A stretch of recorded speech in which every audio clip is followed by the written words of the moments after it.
જન્માષ્ટમી પર્વ નિમિત્તે વિશ્વ હિન્દુ પરિષદ અને બજરંગ દળ દ્વારા પાલીતાણા ખાતે 26મી શોભાયાત્રા યોજાઈ।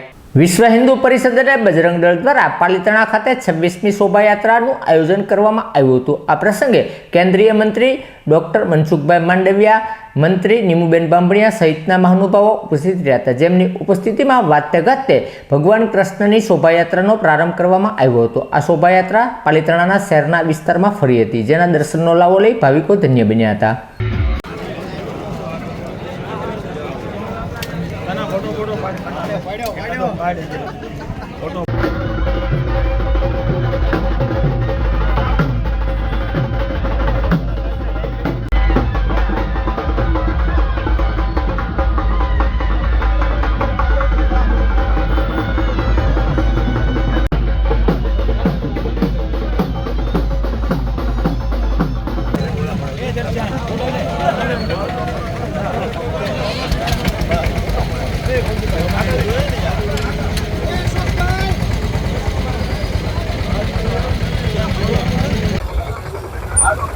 Kita lalle apa?